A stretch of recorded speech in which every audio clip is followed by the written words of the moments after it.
مخکې تر دې چې بال وکړې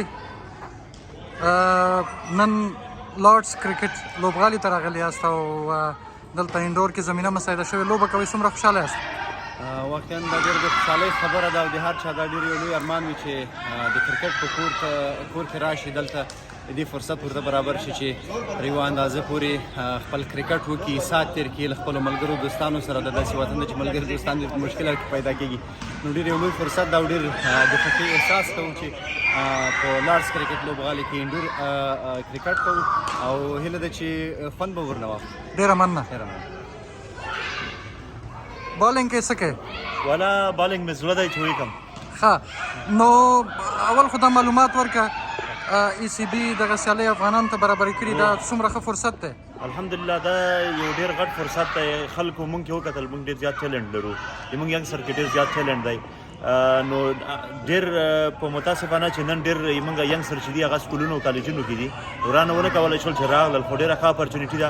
څلور نیټه د لارډس کرکټ ګراوند څلور نیټه دلته کې اکثره وخت کې 100 پاونډه یو ساعت یو نیټ نو موږ ته څلور نیټه راکړي نیم یعنی نیم د ټریننګ حال راکړی دی نو دلته موږ 3 ساعته وخت راکړی دلته موږ 3 ساعتو کې خپل کرکټ کوو خپل انجوایمنت کوو د خلکو لپاره دا پیغام دی که پاینده کې داسې اپرچونیټیز راځي وو نو دا باید تاسو ضرور دلته راشئ دلته خپل کرکټ وکړئ انجوای کړئ خلکو ته یې وښایئ چې تاسې افغانان چې دي ډېر یو پرامنه خلک دي د سوله ییز هغه خوند ورکوي او د سپورټ له لارې موږ تاسو ته دا پیغام دی چې راشئ خپل ځانونه همیشه خلکو ته ښه ثابت کوي. مننه. ډېره مننه. کور ودان لوبې روانې دي.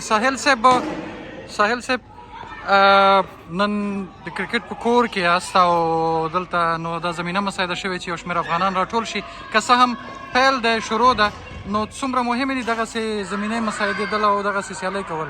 مننه وصال صاحب. سلام. لومړی رښتیا هم ښه خبره ده په دغسې یو وطن کې د یوې داسې تفریح برابرېدل چې سړی ورسره مینه لري دا ډېره زیاته مهمه ده. کرکټ سره زموږ لیوالتیا ډېره ده. دغه ځای خلکو هم دا ښه ګڼله چې افغانانو ته د کرکټ په برخه کې یوه تفریح برابره کړي. نو نن راغلي وو دغه انډور اکیډمي ګورو دلته لوبه کول دا اسانه خبره نه وي خو بیا هم چې دغه زمینه مساعده شوې ده نو ډېره ښه ده ډېر خوشحاله یو. مننه. کور ودان. ښه دا دوستانو نن زمینه سازي شوې ده او دغه ځای دا د وینې د لارډس انډور اکیډمي ده. مشتاق احمد نو بیټینګ کوي خو نور نه پرېږدو چې بالونه ووهي او دوه خبرې به موږ سره وکړي.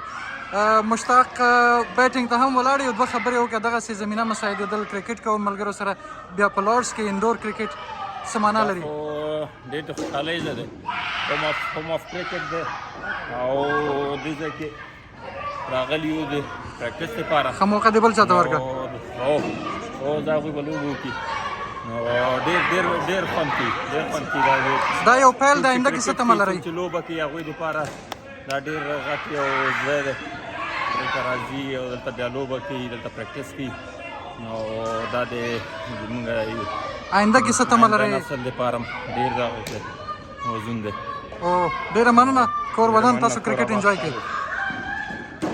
ښه دا نو د لارډس کرکټ لوبغالي هغه انډور ساحه ده نو ملګري چمتوالی نیسي دلته پیچ هم آماده شوی دی سیالۍ ته لوبې ته نو ډېره مننه کوو له ټولو نه چې